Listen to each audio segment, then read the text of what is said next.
first time I laid eyes on the village of La Union was in 2005. I wanted to see the village of our daughter Elena's birth. The poverty of everyone who lived in La Union was crushing, and after our mission ended successfully, I knew that I had to help change the place. I visited the primary school that only had 10 classrooms and over 500 students. Only about 30% of the village's community went to school, and usually until grade 2. When I returned to Canada, I knew that I had to do something. Myra and I began by hiring a teacher to teach primary school basics to young adults from 2 families. The money came from our pockets. In 2008, we drew up our first board of directors and got CRA approval to move forward with Access Education Guatemala Children's Fund. But we needed someone on the ground in Coatepeque that could control the pace, the money, and that had the determination to see a miracle created. I was introduced to a Rotarian by the name of Edna Berrigan Sawa de Peña. Edna didn't have to be asked twice. She jumped in with both feet. She was tough, compassionate, had a good business mind, and believed in education for all. At our children's school in Toronto, I met Claire Merbon-Katz, who just happened to be a curriculum specialist.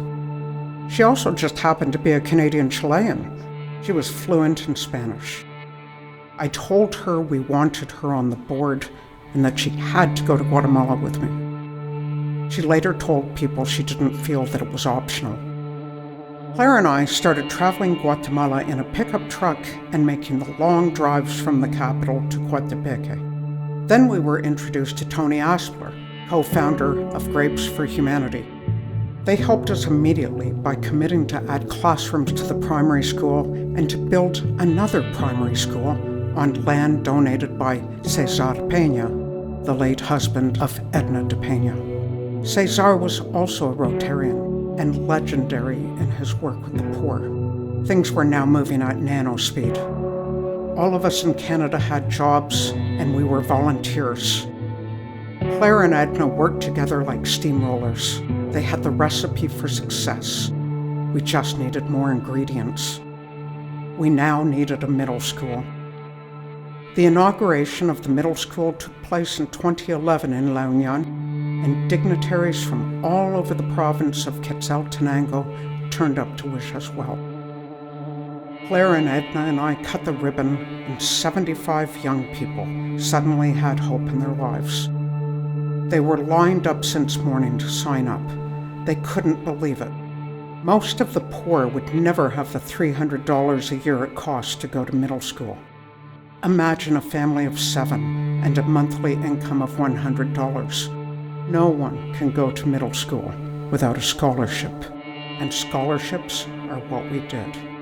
Claire and Edna, along with the director of the new middle school, Veronica Alvarado Jovel, interviewed families and students. With the help of Grapes for Humanity, we had succeeded in building a second level onto the primary school, and it was the home for the middle school.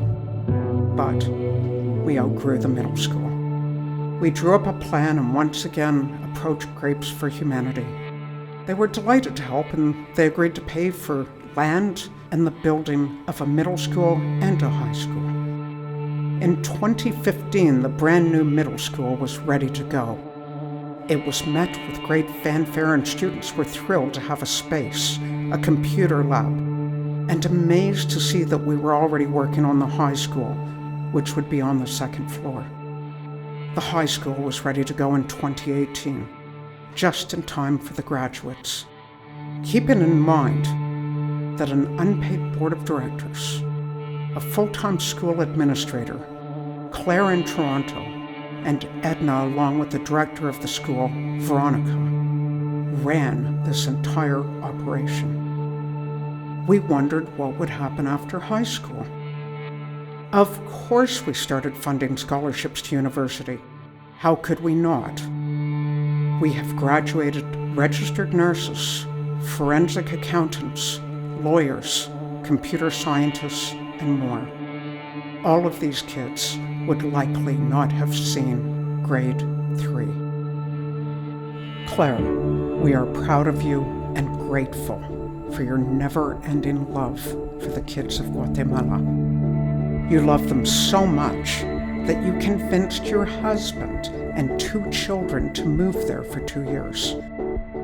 You were the head of curriculum in a bilingual school in Panajachel for 2 years, even flying in Rabbi Elise Goldstein to conduct your son's bar mitzvah. And all the while you were within 2 hours of our schools in Coatepeque and Las Palmeras. Your family is so proud of you.